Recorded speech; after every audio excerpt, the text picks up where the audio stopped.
The brilliant study centre से गौरव त्यागी। और आज मैं लेके आया हूँ 9th क्लास के लिए एक पूरी वीडियो, ताकि बच्चे चैप्टर को ध्यान से समझें और लाइक और सब्सक्राइब करना ना भूलें। तो आज हम जो बात कर रहे हैं, हम चैप्टर नंबर 3 की बात कर रहे हैं साइंस में, जिसका नाम है एटम एंड मॉलिक्यूल्स। मैं चैप्टर की बारीकियाँ समझाऊंगा। हम पूरा चैप्टर एक ही दिन में करेंगे और बहुत आराम से करेंगे, तो बच्चे बड़े ध्यान से चीज़ों को नोट करें, देखें, समझें और ना समझ आने पे कमेंट ज़रूर करें और बताएं कि क्या चीज़ नहीं समझ आई। मैं आपके लिए और नई से नई वीडियो लेके आऊँगा ताकि आप इस चीज़ को अच्छे से समझ सकें। ओके, तो हम शुरू करते हैं बिना टाइम गवाए नंबरों के लिए काम और बढ़ाते हैं अपनी नॉलेज। तो हमारी बात होती है चैप्टर नंबर 3 से, एटम एंड मॉलिक्यूल्स।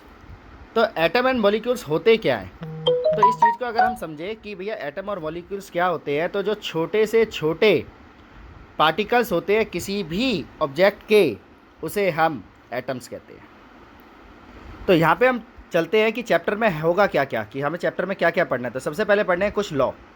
तो उन्हें बोलते हैं लॉ ऑफ केमिकल कम्बिनेशन। तो अकॉर्डिंग टू योर सिलेबस, यानी कि 9th क्लास के सिलेबस के हिसाब से आपके कोर्स में आता है law of conservation of mass and law of constant proportion. 3 law और होते हैं पर वो आपके कोर्स में नहीं है, साफ साफ यहाँ पे मैंने लिखवा दिया है, will delete in higher class. ठीक है, तो इन्हें आप जो है डिटेल जो है हायर क्लास में लेंगे। आपको सिर्फ 2 लॉ पे ध्यान रखना है, एक है लॉ ऑफ कंजर्वेशन ऑफ मास, दूसरा है लॉ ऑफ कांस्टेंट प्रोपोर्शन। इसके बाद हम चैप्टर में डाल्टन थ्योरी पढ़ेंगे। डाल्टन थ्योरी में हम पढ़ेंगे कि prove the law of conservation of mass के आधार पर और the proof of constant proportion के आधार पर। फिर हम पढ़ेंगे कि एटम्स क्या होते हैं। तो एटॉमिक मास के ऊपर हम ध्यान देंगे, एक न्यूमेरिकल पोर्शन भी होगा, तो बच्चे ज़रा ध्यान से समझे इसे करते समय। दूसरा हमारा एक्सिस्टेंस ऑफ एटम होगा, कि एटम जो है वो किस तरीके से मौजूद होते हैं। फिर हमारा आएगा मॉलिक्यूल्स, तो हम उसमें पढ़ेंगे type of molecules, molecular mass, formula mass unit and atomicity. Atomicity is most important, formula unit mass is most important, molecular mass is most important. क्यों? क्योंकि इन तीनों पे न्यूमेरिकल बनते बेटा, ध्यान रखना है बिल्कुल करते समय। ओके, तो हमारा नेक्स्ट पॉइंट आता है टाइप ऑफ मॉलिक्यूल्स। तो टाइप ऑफ मॉलिक्यूल्स में हम पढ़ेंगे होमो एटॉमिक मॉलिक्यूल्स और हेट्रो एटॉमिक मॉलिक्यूल्स। तो ये चैप्टर जो मैं आपके लिए आज तैयार कर रहा हूँ, इस पर आपको किसी भी तरह का कोई भी चार्जेस पेड नहीं करने हैं बच्चों, ध्यान रखना है। बस ये आपके हित के लिए बनाई जा रही है। 9th क्लास जो है वो आगे लॉकडाउन के टाइम में भी पढ़ सके, इसके लिए मैंने वीडियो बनाई है। तो मैं गौरव त्यागी द ब्रिलियंट स्टडी सेंटर से, चलते हैं हम चैप्टर के अंदर। ओके,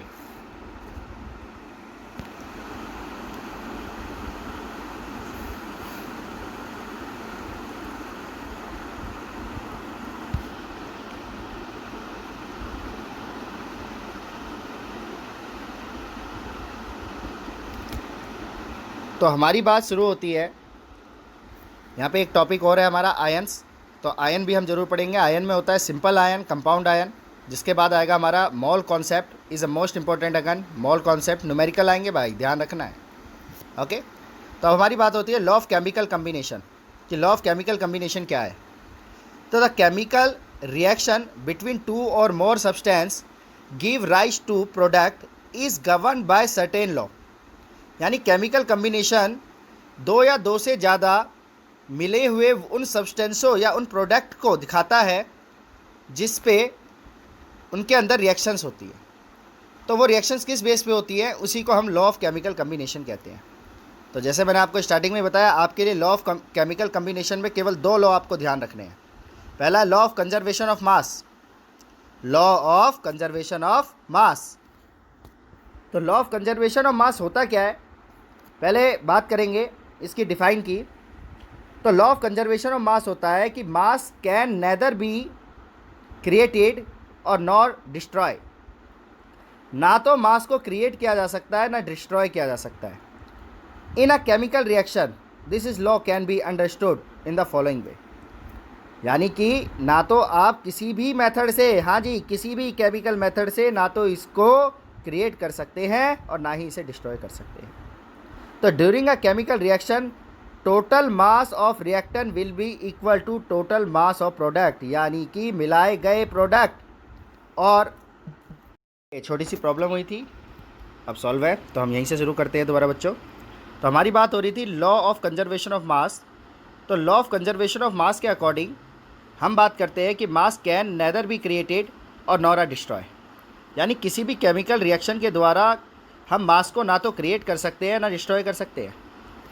इसका मतलब क्या निकलता है, इसका सेंस क्या है, इसका मीनिंग क्या है? अगर आप ये समझ लेंगे तो आपको ये डेफिनेशन रटनी नहीं पड़ेगी।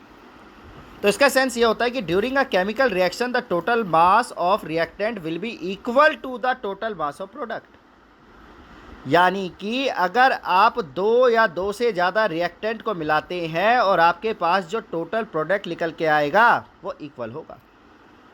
तो यहाँ एक एग्जांपल से हम इस बात को समझते हैं। एग्जांपल है कि रिएक्टेंट ए को जब आपने रिएक्टेंट बी से मिलाया तो आपके पास तैयार हो गया प्रोडक्ट ए बी।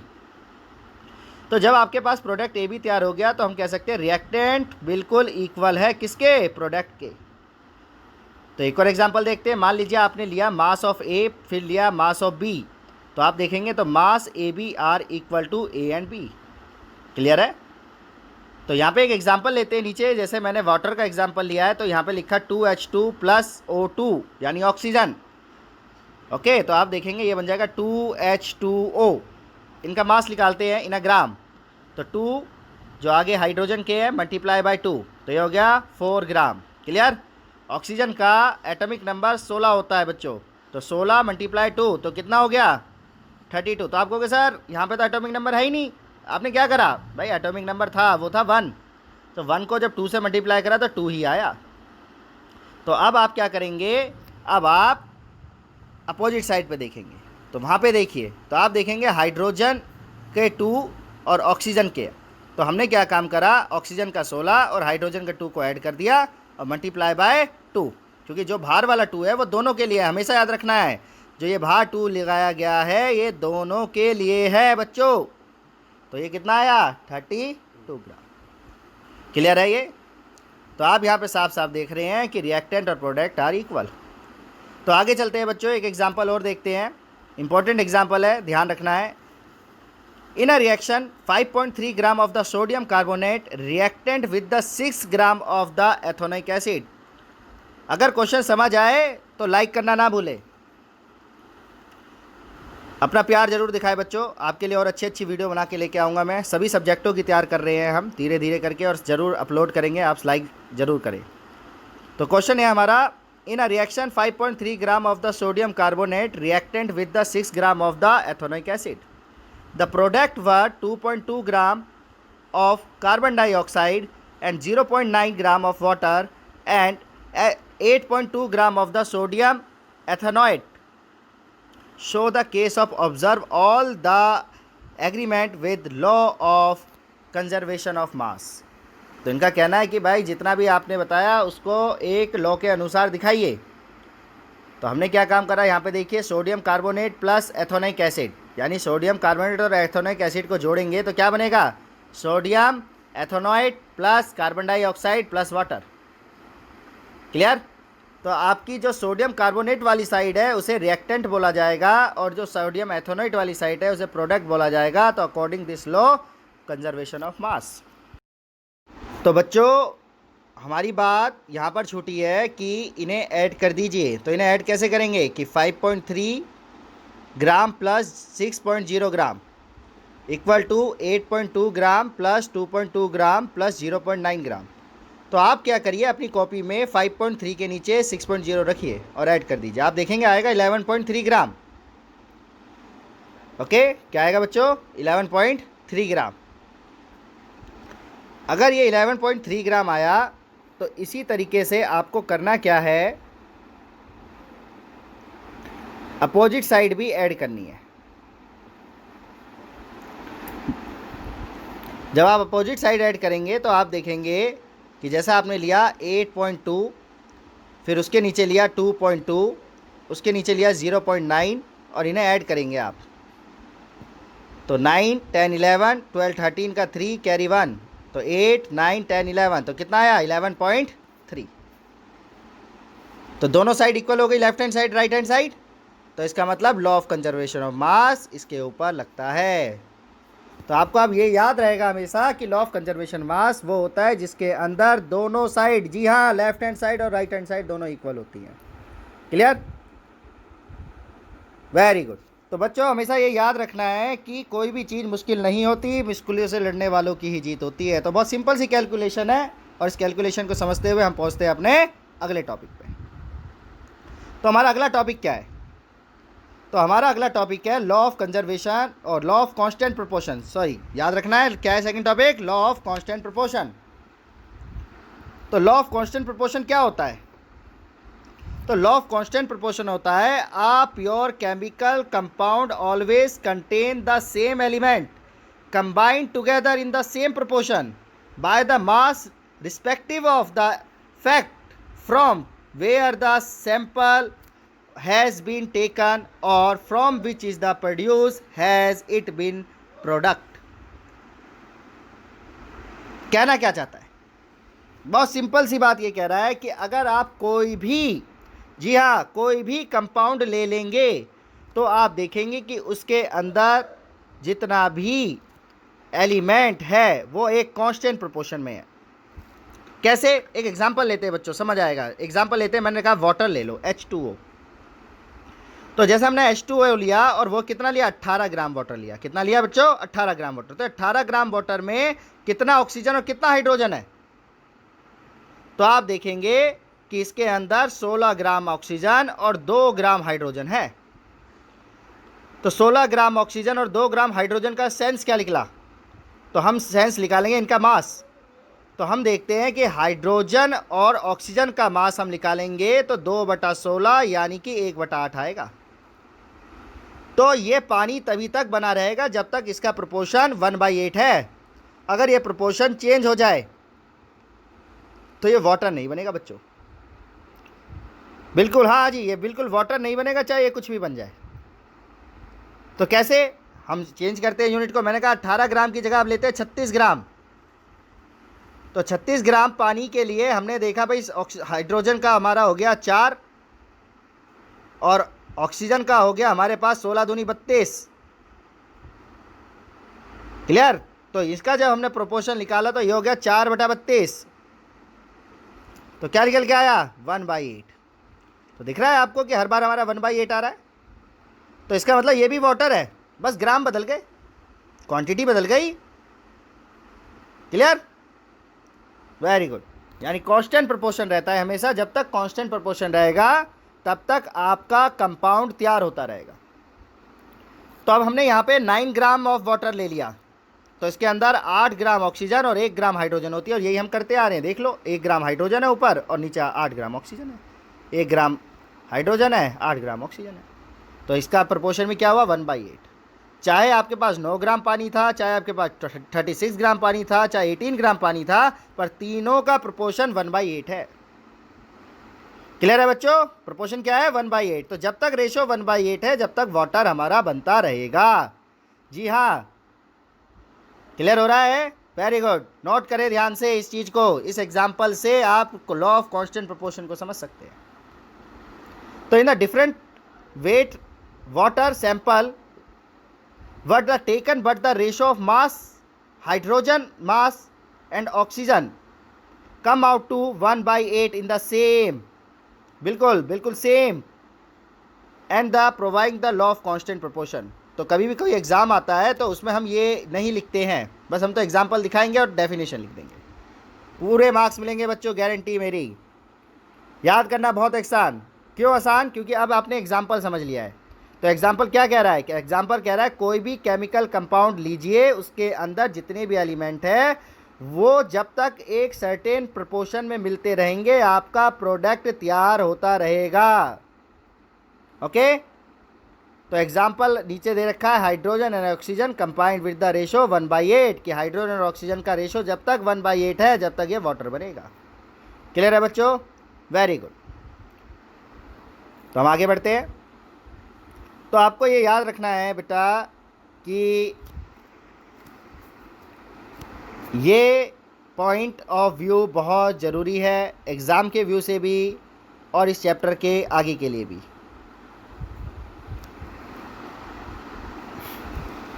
अब हमारी बात आ जाती है कि सर क्वेश्चन आया था अभी, मैंने बिल्कुल बोला पेपर में छपा हुआ क्वेश्चन आएगा इस टाइप का, याद रखना है। तो क्वेश्चन क्या बोला? हाइड्रोजन ऑक्सीजन का कंबाइंड मास कितना है? 1/8। तो इसे यहाँ प्रूफ करा गया है देखिए कैसे। तो ये बोल रहा है what is the mass of required 3 gram of hydrogen gas, कि अगर आपके पास 3 ग्राम हाइड्रोजन गैस है तो बताइए ऑक्सीजन कितना। तो कैसे निकालेंगे बेटा, बहुत आसान सी बात है, मैंने अभी अभी आपको बताया, उसी बात को यहाँ पे हम कंटिन्यू लेके चलते हैं और चीज़ को समझेंगे। बहुत ध्यान से समझना है सभी बच्चों को, ना समझ आने पे नीचे लिख के भेजें मुझे, दोबारा समझाऊंगा, 10 बार समझाऊंगा, पर चीज़ को ढंग से समझना है। जैसा कि आपको मैंने बताया था कि भैया हाइड्रोजन और ऑक्सीजन का रेशो 1/8 रहेगा। अब क्वेश्चन में इसने हाइड्रोजन को आपको गिवन दे दिया 3 ग्राम है, तो क्या करना है, ऊपर 3 रख दो, नीचे 0 रखो, इक्वल टू में 1/8 रखो, कांस्टेंट यानी क्रॉस मल्टीप्लाई कर दो आप। तो ये जो ऑक्सीजन है, 0 ना समझे, ये ऑक्सीजन है, तो ऑक्सीजन निकल के आ जाएगा आपका। कैसे निकलेगा, ऑक्सीजन को 1 से मल्टीप्लाई करोगे, ऑक्सीजन इक्वल टू 8 × 3, तो यानी 24 ग्राम। तो ऑक्सीजन कितना है आपके पास, 24 ग्राम। क्लियर है बच्चों, कैलकुलेशन को बिल्कुल ध्यान से समझें। अब बात ये आती है, अगर ऑक्सीजन 23 ग्राम है और 24 ग्राम है तो क्या निष्कर्ष निकलता है, तो it will be the sample the 27 gram of hydrogen और वाटर, सॉरी, कि 27 ग्राम ऑफ वाटर तैयार हो जाएगा। क्यों, क्योंकि 3 ग्राम हाइड्रोजन में 24 ग्राम ऑक्सीजन है, तो 24 और 3 27, तो कितना वाटर तैयार हो गया, 27 ग्राम। तो आपने दोनों क्वेश्चनों का आंसर दे दिया कि वाटर कितना बनेगा और दूसरा हाइड्रोजन गैस कितनी है। याद हो गया, बहुत सिंपल सा प्रोसेस और बहुत इंपॉर्टेंट क्वेश्चन। ओके, तो हम आगे बढ़ते हैं। यहाँ तक मुझे पूरी उम्मीद है बच्चों समझ आ गया होगा। वीडियो थोड़ी सी लेंथी हो सकती है, पर चीज़ें बिल्कुल डिटेल से हैं, बिल्कुल डिटेल से। अगर चैप्टर ये समझ लिया तो आपके 15 नंबर एग्ज़ाम के कहीं नहीं गए 9th क्लास के, और जब आप 10th में आ जाओगे तो भी आप मुझे याद करेंगे। तो मेरी वीडियो को लाइक ज़रूर करें बच्चों, अच्छी लगे तो लाइक करें, नहीं तो कोई बात नहीं है, आप और हम एक परिवार है, डिसलाइक भी कर सकते हैं। कमियां बताएं, सुधार करेंगे, सिर्फ आपके लिए बच्चों। तो अगला पॉइंट आता है हमारा Dalton atomic theory. What is Dalton atomic theory? तो हमारे एक साइंटिस्ट हैं जिनका नाम है डाल्टन, इन्होंने एटॉमिक थ्योरी दी है बच्चों। इन्होंने जो एटॉमिक थ्योरी दी उसके 2 हिस्से इन्होंने करे। एक इन्होंने एक्सप्लेनेशन करने की कोशिश करी लॉ ऑफ कंजर्वेशन ऑफ मास, और दूसरा डाला लॉ ऑफ कांस्टेंट प्रोपोर्शन। अब आप दोनों चीज़ें जानते हो, कंजर्वेशन ऑफ मास होता है कि भाई रिएक्टेंट और प्रोडक्ट का मास इक्वल होता है।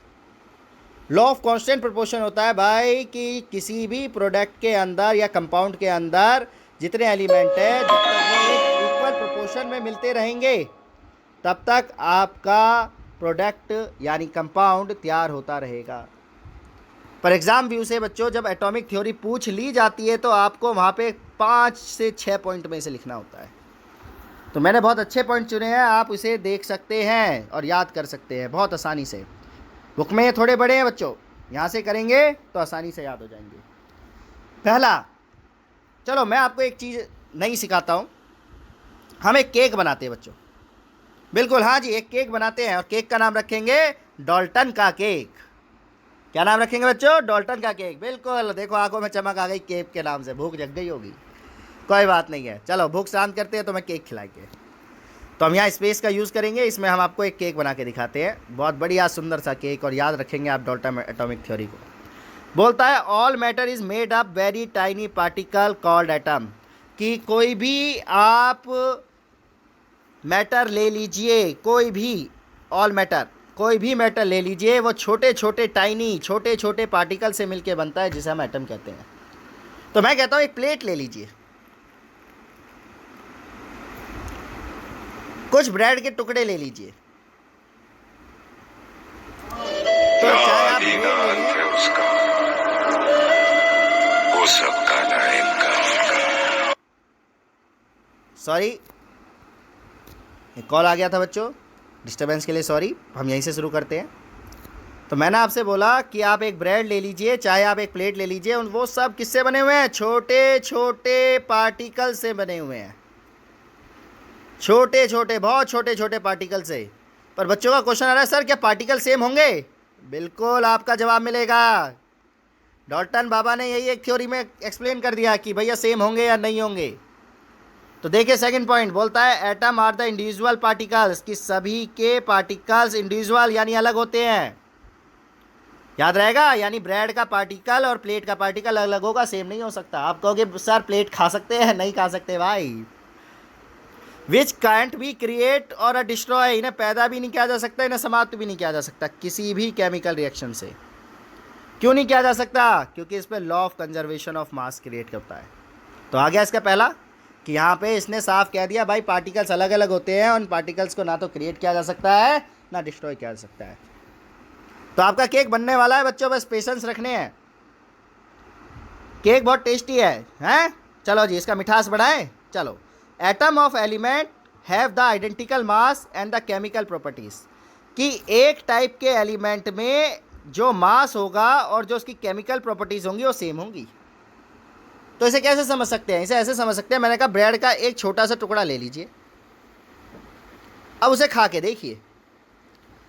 अब ब्रेड को कहीं और से तोड़ के देख लीजिए, उसे खा के देखिए, तो आप देखोगे टेस्ट इक्वल ही आएगा बच्चों, आइडेंटिकल मास। पर यहाँ पे मास की बात हो रही है, जो हम टेस्ट की बात कर रहे हैं वो एक अलग सेंस आता है, पर आपको याद रखना है मास आइडेंटिकल है, यानी इस ब्रेड का मास और दूसरी साइड के ब्रेड के मास का बिल्कुल इक्वल रेशो होगा। केमिकल प्रॉपर्टी भी सेम होगी, ठीक है। अगर उस ब्रेड को जलाने पे कार्बन बनेगा तो दूसरी साइड भी ब्रेड को जलाने पे कार्बन ही बनेगा। ओके, कह रहे हो सर खिलाया है नहीं, जलाने लगे पहले, कोई बात नहीं है, खिलाएंगे भी। Atom of the different element are the different mass and chemical properties, कि अलग अलग एलिमेंट में अलग अलग मास होता है और अलग अलग केमिकल प्रॉपर्टीज़ होती है। बिल्कुल समझ आ गई होगी ये बात, नहीं आई तो मैं बता देता हूँ। अगर मैं आपसे कहूँ ये जो प्लेट है इसका मास क्या ब्रेड के मास के इक्वल होगा? बिल्कुल नहीं होगा, गलती से भी मत कर देना। क्या प्लेट की केमिकल प्रॉपर्टीज़ और क्या ब्रेड की केमिकल प्रॉपर्टीज सेम होगी? नहीं होगी, बिल्कुल नहीं हो सकती भाई साहब, वो प्लास्टिक है, वो मैदा है। Clear?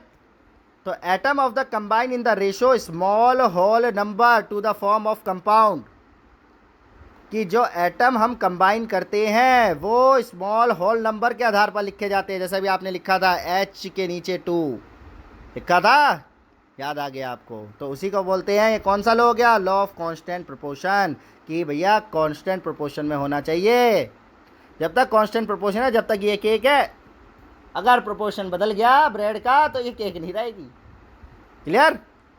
Okay, the relevant number and the kind of the atom are the constant in a given compound, कि अगर आपको जो कंपाउंड दिया जा रहा है, जैसे मैंने कहा भाई ब्रेड के साथ मैंने इसमें ऊपर चेरी भी लगा दी, ये कंपाउंड बन गया।